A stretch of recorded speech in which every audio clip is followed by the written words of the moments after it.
Энэ анги дээр Кейт баг байхдаа зуны амралтаараа гэр бүлээрээ далайн ирэг дээр амарч явах үедээ чихэрлэг коктейл их хэмжээгээр уусаа суулж жин өмж байгааг харуулна. Түүний ингэж өөрчлөгдсөн эрэгтэй хүүд нь их хамаатай биш бэ.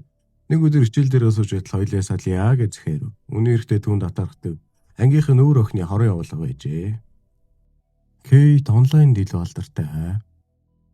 Tumblr дээр эротик романс бичдэг байсан ба бүр 50,000 гаруй дагштай томоохон инфлюенсер байв.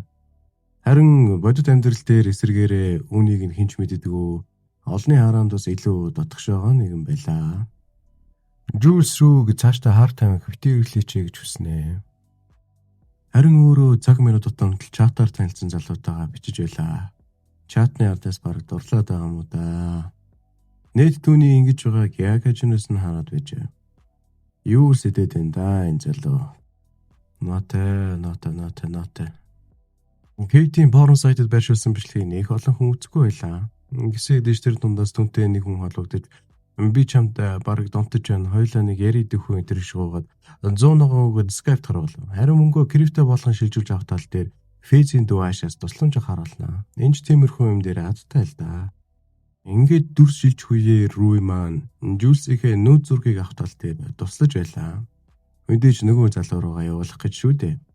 Хажуугаар Рүүч Жулст сэтгэл алдарч байгаа юм да. Тэр үеэрээ тэдний дусах гэж явж байгаад хэдин юм байгааг олж харан эргэлзэж байгаад очиж нууцаар хитэн юм авнаа. Уул нь хэрэглээгүй 2-7 хоног болцсон байсан юмсан. Хулгайлсан имээ залгичгаад мансуурч дугуйгаа оноож аргалтай гэх чинь донтолтоосоо гарах уулзалт руу явна. Тэнд очиод ямар хэцүү байсан талаараа босоттойгоо хуваалцаж байх үед түүнийг нэг ах уу анхааралтай гэх чинь ажиглаад ижэлээ. Гарч ирээд би чамайг одоо хүртэл хэрглэж байгааг мэдэж байна. Би ч гэсэн яг чам шиг л байсан. Чи ийм байгаараа хайртай хүмүүсээ гомдож байгаа гэдгийг мэдэх үү? Ингээд Рүүгийн эмзэг сэтгэлийг хүндэх шиг нэг болно да. Тэгээд хэрвээ амиа хорлмоор санагдах хэцүү үед тулгарвал над руу яраарэ гэд өөрийн нэрийн утсаа өгöd юмнаа.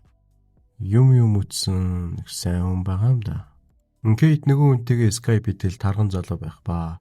Түүнийг доромжилж гаж үслийг нь хангаж байх юм бол мөнгө өгч ахаар болов. Дүр солигдох үед Кейси найз залуутайгаа хоногоор коллеж паранд явж байлаа. Ээж нь түүнийг гаргаж өгөн Кейси Маккей хоёрт жирэмсэн болж болохгүй шүү гэж анхааруулв.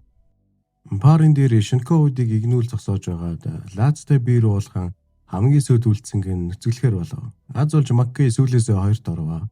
Кейси баяртай байгаа гэж хэлдэг. Тэгээд тэд сүүлд орсон залууг чармай шалдан болгож нүцгэлнэ. Энэ үед Кейт мөнгөө солиулахаар ааш дээр ирдэг ба бяцхан чөтгөр дундаас нь $20 авснаа. Банкны татвар энтергээд хөөхөн манжнаа. Харин Кейт тэр мөнгөөрөө шинэ утас авч өөртөө бүрэн өөрчлөлт хийж сургууль дээр олон хүний анхаарлыг татна. Тэр дундаасаа эрэгтэй хүмүүсийн анхаарлыг илүү татаж байлаа. Энийг харж байна. Жулс нөгөө залуутайгаа олонний нүднээс хол газар уулзахаар болсноо хэлгээд Рүү таалагддаггүй ба энэ нь хитрхээ аюултайг сануулхад энэ хоёрын хооронд маргаан үүснэ. Рүү маань харамлаад байгаамаа. Жулс хичээлдээ суухгүй тасалсан нь Рүүгийн санааг зовж илаа. Тимээс гэрлүүнд очиж ярилцгаа шийднэ. Хаалгыг нь аавд талж өгöd Жулсыг асуухад гэртээ байгаа хэмээн түүнийг орхиг өрөө. Өрөөнд орж ирээд Рүү чамаа би гомдох гээгүй юм шүү. Би чамайг алдахыг хүсэхгүй байна. Жиминий амьдралд тохиосон хамгийн сайхан зүйлсийн нэг гээд өлөн байн өршөлтсөн. Жулс түүнийг уучснаа хэлэн тэд тэрвэрлдэж илэрнэ. Рүүгийн сэтгэл хэд хөөлснөөс болоод яагаад ч юм түүний уруул дээр нь өсчихв. Энэ Жулсийг шоконд оруулдаг бол Рүү банцнаасаа болоод хаалгасаа гарч явна. Жулс бүр ингэнэ гэж бодоогүй л ах л та. Тэгээд фейс дээр очин бро хаалгаад алч л та. Надад одоо маш хэцүү байна. Би жоох юм авчаад л явъя гэж гойход. Фейс чадахгүй юу шүү. Би чамайг өгөхийг хармааргүй байна гэд хаалгаа хаана. Харин Рүү чамаас л олж би юм болсон гэд түүний гомдоохолноо. Рүү нөгөө ахын өгсөн дугаар руу залгаж байгаагаар энэ анги маань төгснөө.